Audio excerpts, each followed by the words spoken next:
거룩하고 자비로우신 하나님 아버지 감사를 드립니다. 주께서 허락하신 이 고요한 시간, 새벽을 깨우며 나아가는 저희들의 영혼을 맑게 하여 주시고 주님의 음성에 귀 기울이는 은혜가 있게 하여 주시옵소서. 말씀을 사모하고 기도하며 나아가는 주의 모든 심령들에게 주의 얼굴을 비춰주시고 영의 양식을 풍성히 채워주시기를 원합니다. 또한 믿음으로 기도하는 가운데 아버지의 마음에 흡족한 기도를 올려드리게 하여 주시고 하늘의 신령한 것들로 충만하게 하셔서 우리 영혼의 굶주림이 해결되고 은혜 위에 은혜를 더하시는 은총을 맛보게 하여 주시옵소서. 그리하여 이 땅의 필요와 쓸 것 또한 넉넉히 체험받는 은혜를 입길 원합니다. 감사드리며 사랑이 많으신 구주 예수 그리스도의 이름 받들어 기도드리옵나이다. 아멘. 함께 찬송가 425장 찬양하시겠습니다.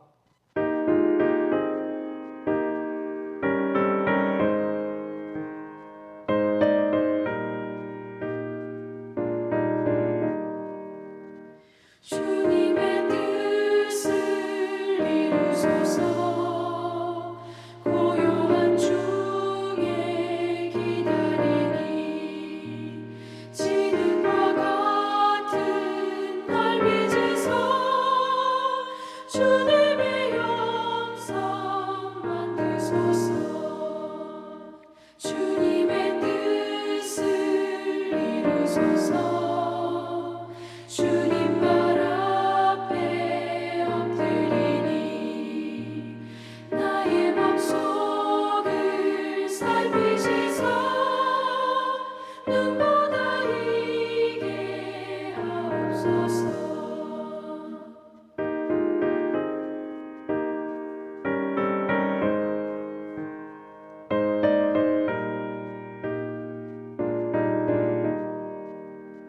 주님의 뜻을 이루소서.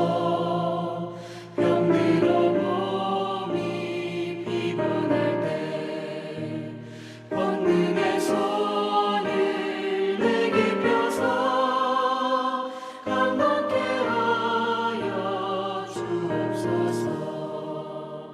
주님의 뜻을 이루소서. 온전히 나를 주장하사 주님과 함께 동행함을 만민이 알게 하옵소서.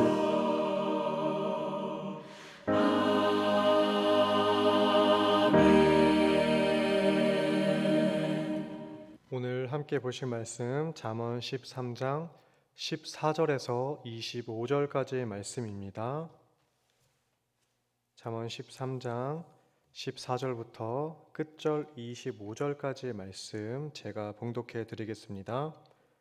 지혜 있는 자의 교훈은 생명의 샘이니 사망의 그물에서 벗어나게 하느니라. 선한 지혜는 은혜를 베푸나 사악한 자의 길은 험하니라. 무릇 슬기로운 자는 지식으로 행하거니와 미련한 자는 자기의 미련한 것을 나타내느니라. 악한 사자는 재앙에 빠져도 충성된 사신은 양약이 되느니라.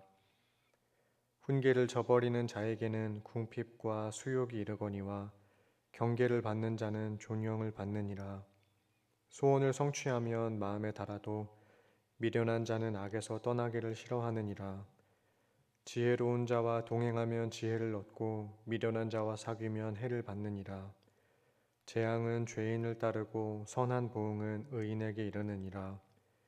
선인은 그 산업을 자자손손에게 끼쳐도 죄인의 재물은 의인을 위하여 쌓이느니라. 가난한 자는 밭을 경작함으로 양식이 많아지거니와 불의로 말미암아 가산을 탕진하는 자가 있느니라. 매를 아끼는 자는 그의 자식을 미워함이라. 자식을 사랑하는 자는 근실이 징계하느니라. 의인은 포식하여도 악인의 배는 줄이느니라. 아멘. 오늘 본문은 지혜로운 자의 교훈과 훈계를 받아들이는 사람, 그리고 그것을 받아들이지 않는 사람들의 결말을 보여줍니다. 14절부터 지혜 있는 자의 교훈은 생명의 근원이 될 뿐 아니라 사망의 그물에서 벗어나게 합니다. 생명을 시작하게 하고 죽음으로부터 멀어지게 하는 것은 지혜 있는 자의 교훈입니다. 15절에서 선한 지혜는 좋은 통찰력, 훌륭한 이해력이라는 의미가 있습니다. 이것과 반대되는 사악한 자들의 길은 험난합니다.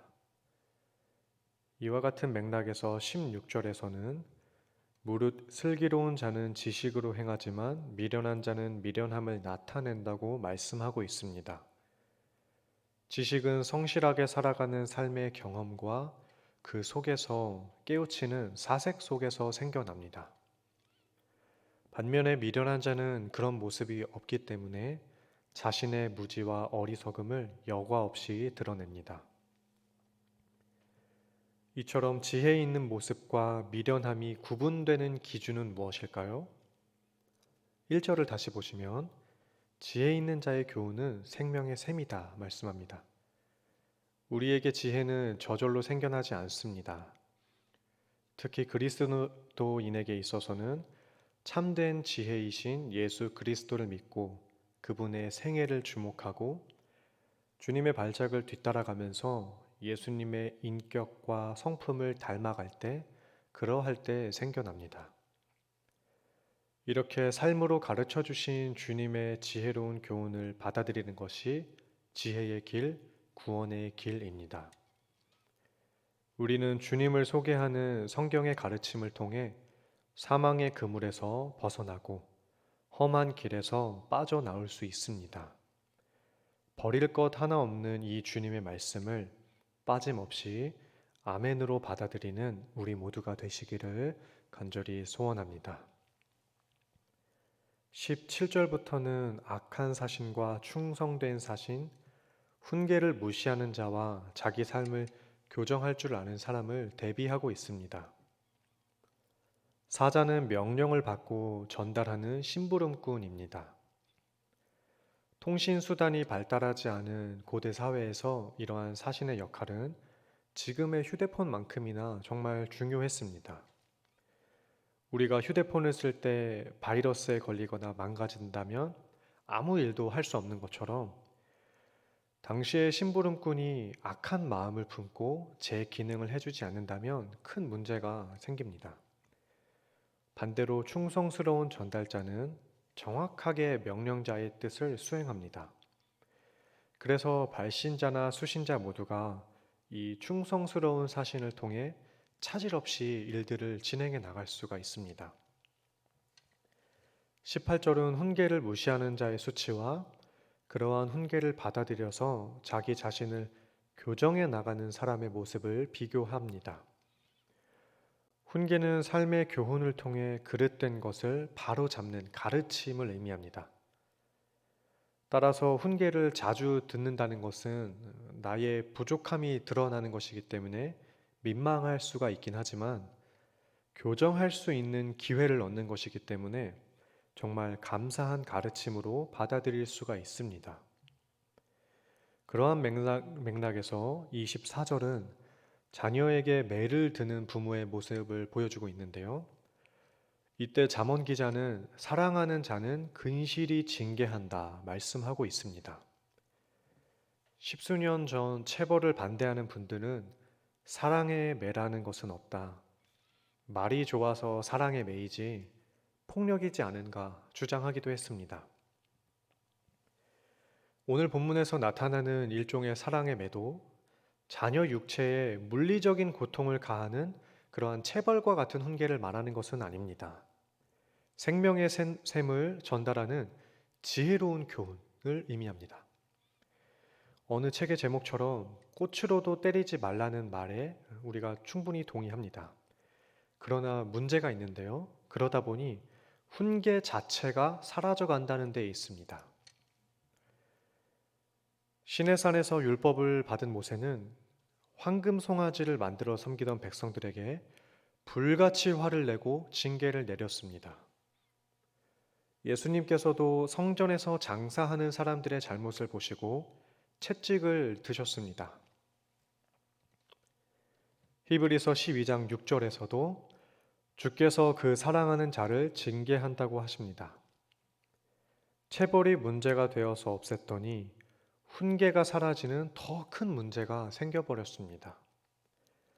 사람의 훈계 방식이 잘못되어서 문제가 될 수는 있어도 자식을 사랑하고 바르게 자라가게 하기 위한 부모님들의 훈계는 항상 옳습니다.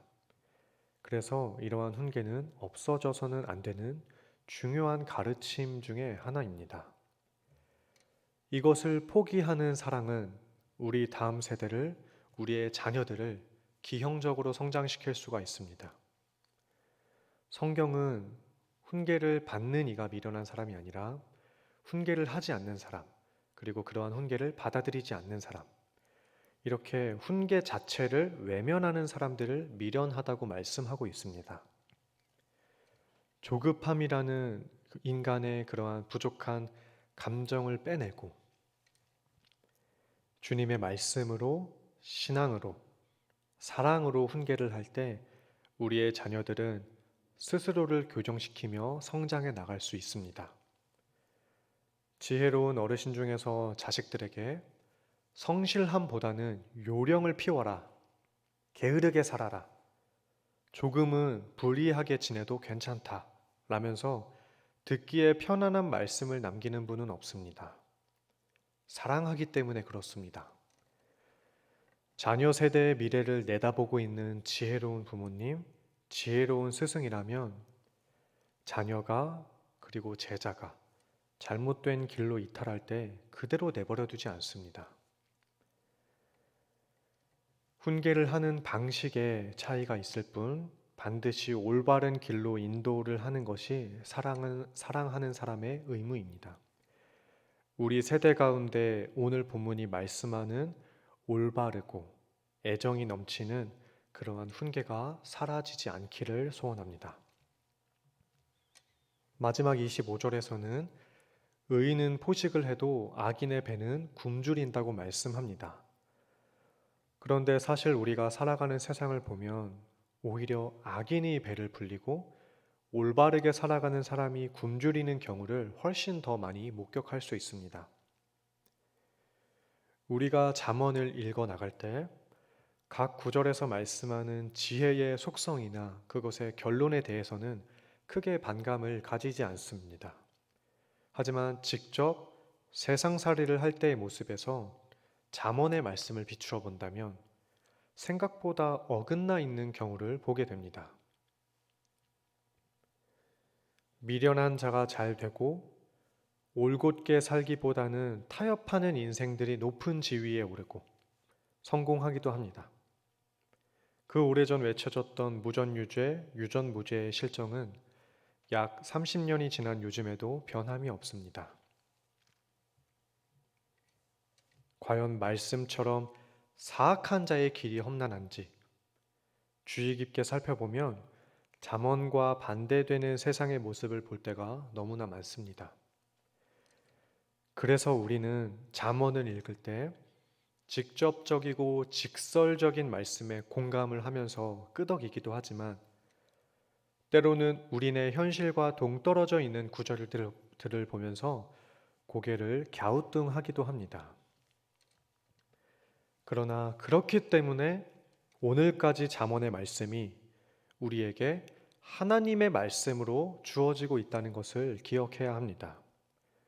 세상의 모습이 성경의 요구와 동떨어져 있기 때문에 세상이 성경에 대해 불순종으로 갈등을 빚고 있기 때문에 이 현실과 성경의 말씀이 부딪혀서 반대되는 것처럼 보이는 것이지 이 진리의 말씀이 세상살이에 적합하지 않은 게 아닙니다.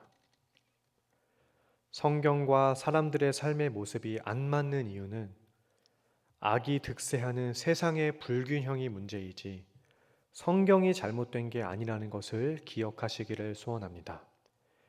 불의가 판을 치는 현실에 비추어 볼 때 또 세련되지 못하고 이 성경의 말씀이 투박해 보여도 올바른 길, 올바른 인생으로 인도하는 이 주님의 말씀을 신뢰하시면서 지혜 있는 자의 교훈에서 생명의 샘을 맛보는 그러한 은혜가 우리 모두에게 있기를 간절히 소원합니다.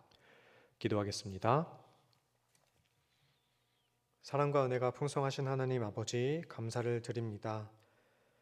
주신 말씀을 통해 우리의 생명의 근원이 되는 주님의 지혜를 온전히 받아들이기를 소원합니다. 이 땅 가운데 그리스도인으로 살아갈 때 미련함으로 지내게 하지 마시고 주의 생명의 샘에 머물며 그리스도의 성품을 나타내게 하여 주시옵소서. 우리에게 들려지는 훈계의 가르침을 귀하게 여기고 부족한 자신을 교정하며 또 발전시켜 나가는 성숙의 자리로 인도해 주시기를 간절히 원합니다. 유행을 바라거나 요령을 피우지 않고 근면함으로 살아가게 하시고 그리하여 배부른 의인의 삶을 충만히 누리게 하여 주시옵소서. 오직 주님의 말씀 신뢰하며 생명의 근원에서 삶의 동력을 얻는 우리 복된 인생들이 다 되게 하여 주시길 소원합니다. 감사드리며 사랑이 많으신 구주 예수 그리스도의 이름으로 기도드리옵나이다. 아멘. 하늘에 계신 우리 아버지여, 이름이 거룩히 여김을 받으시오며 나라가 임하시오며 뜻이 하늘에서 이룬 것 같이 땅에서도 이루어지이다. 오늘 우리에게 일용할 양식을 주시옵고 우리가 우리에게 죄 지은 자를 사하여 준 것 같이 우리의 죄를 사하여 주시옵고 우리를 시험에 들게 하지 마시옵고 다만 악에서 구하시옵소서. 나라와 권세와 영광이 아버지께 영원히 있사옵나이다. 아멘.